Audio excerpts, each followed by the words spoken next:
eDoctrina makes creating individual and group student goals incredibly easy with our RTI Tracker. By clicking on the RTI Tracker button from the home screen, you'll be brought to our Student Goals main page. From this screen, you'll see you have multiple buttons at the top that allow you to navigate to different pieces of the Student Goals section. You're able to create goals for multiple students, edit goals for certain students, enter data for multiple students, and of course, mass print student goal reports. Below these main buttons, you'll have our yellow or gold filter pane. The filters are our virtual filing cabinet, which will allow you to find students or search for certain goals that have already been created in eDoctrina. I'll begin by showing you how simple it is to create a goal for an individual student. When teachers navigate to this screen, they will only be seeing the students that they're linked to. So, whichever students they have in their own classes that they teach throughout the day, they will be able to create goals for. I'll begin by creating a goal for my student Ted. Finding Ted, I'll click on the plus button to the left of his name. You may notice Ted does not have an edit pencil to the left of his name. This means that there are currently no goals that have been created for Ted. The edit pencil would allow me to go into a pre-existing goal to change or add to it. By clicking on the Add Goal button for Ted, eDoctrina is going to open my goals screen. There are several things on this screen that can be customized for your district. First, beginning with the type list. You can choose what is available in this list for your teachers. I'll select my goal type as an RTI Tier 2. You also have the option to link your goal to an SLO. If you're not using the Student Learning Objectives tool in eDoctrina, you can pass right by this section. Next, I'll move over to my target value. You can see that this has a red asterisk next to it, which means it's a mandatory field to fill out before you save and close. I'm going to select my target value as 10. I can also change this to a percent if I choose. Moving along, I'll choose my start date that I begin instruction with my student. We'll begin on Monday the 8th, and this will last for 2 weeks, ending on Friday the 19th. The second set of filters allow you to select the subject that you're linking the goal to, who's providing the service for the student. You can select yourself, or if you're working collaboratively with another teacher, that teacher can also select themselves when they're working with the student. The status filter is another area that can be customized for your district. You can choose what shows in this list. When I'm ready to begin instruction for my student, I would select my status as active. Now I'm ready to begin creating my goal. You'll notice that the goal field is marked with a red asterisk. This heading cannot be changed. However, the words method, target, and frequency can be changed to fit the needs for your district. You can completely customize what is said in these fields. My goal for Ted is going to be Ted will identify 10 out of 10 shapes. For the method, I'm going to say the teacher will provide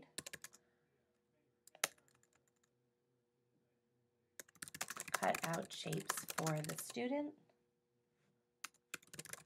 and review each shape's name. The teacher will show the student everyday items to match. For example, a ball equals a circle, a door equals a rectangle. Moving along, my target, Ted will use recognition skills to point out the names for each shape. And the frequency would be daily for 30 minutes.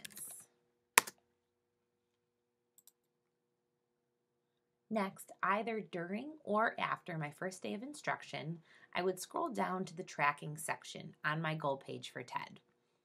I'll begin by clicking the Add Row button. and recording what Ted scored on the first day. He received a 5 out of 10. We worked together on the 8th for about 30 minutes. This attendance code list is also another place that can be customized. You can decide what shows in this list. So I will say the student was present. And then I have an area for notes. So anything I want to remember for that particular day of instruction, I would type here. Ted identified circles, but was having difficulty with squares. I'll click Save. It's going to bring me back to my goal page for Ted. After you save your first day of tracking, you would either save and close out of the goal and return the next day, or some teachers prefer to write down the tracking on paper and pencil, and at the end of instruction, come into the goal and record the scores for each day of instruction at once. Either way is absolutely fine. We'll pretend that we're on the second day of instruction now for Ted. I'll click on the Add Row button and again enter in my information. On this day, he got a 7 out of 10. It's the 9th. We worked together for 25 minutes. I'm going to leave my attendance code as any. I don't really have any particular notes I need to remember for this day, so then I'll just click Save. You'll see that day of tracking added. And finally, for my third day, I'll click the Add Row button. Oops.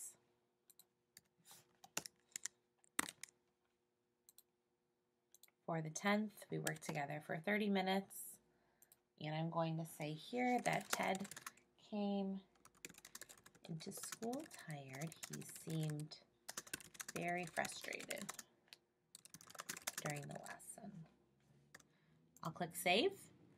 And then once I save and close out of my goal, it's going to bring me back to my student goals page.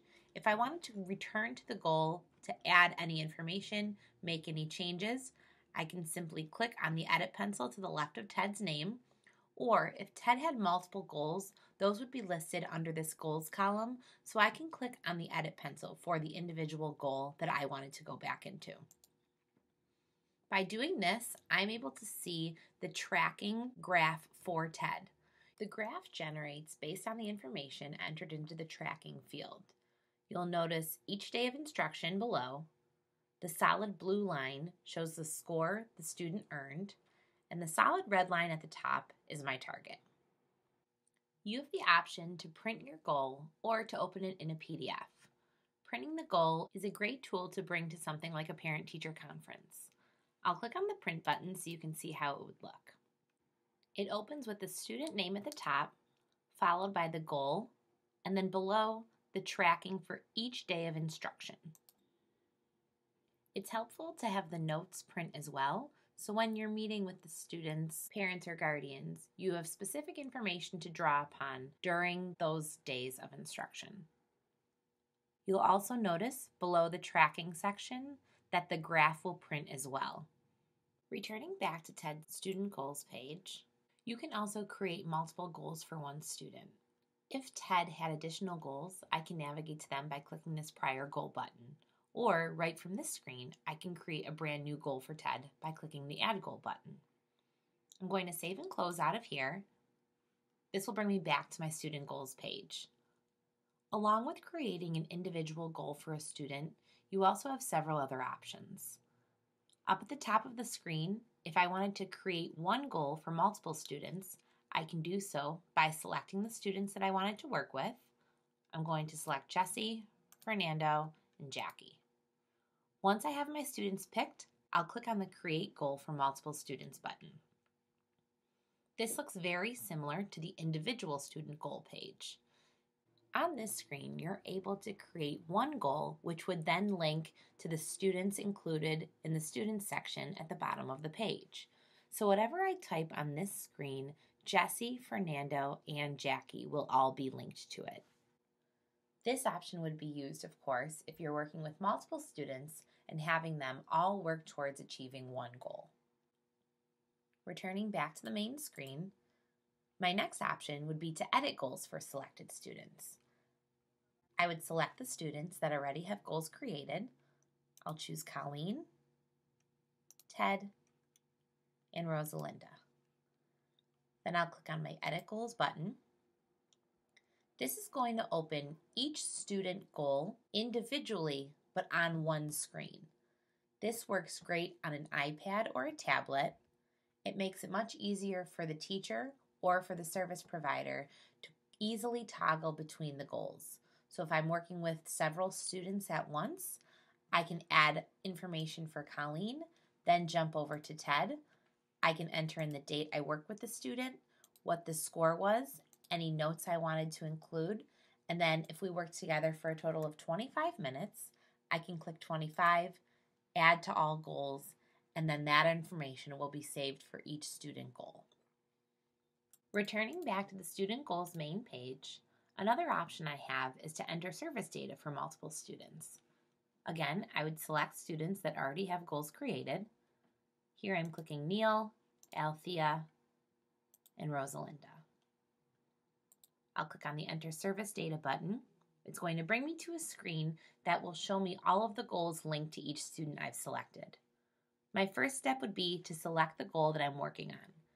For Althea, I'm selecting this, for Neil, and for Rosalinda. Now, any information I enter at the top, I can apply to the students I've selected. So I can say that I work with these 3 students on each of these goals that have been checked. On this day, apply to selected students, and then you'll see that now the date is entered and linked to each of those students. I can enter in a score and apply it to all students. I can enter in a service duration and apply to all students. I can say that everybody was present. So this makes it a little bit easier when you're entering information at once for multiple students. You also have a notes section tied to each student goal. So if I wanted to add any notes for Althea, I would click here. And once I enter in the notes and click Add, those notes appear right here. So I can see that there are notes linked to that student. The last few options you have on this screen would be to mass print student goals. So if I wanted to select all the goals for one student or multiple goals for multiple students, I could click this button. You can also pull an Excel report based on the students that you check.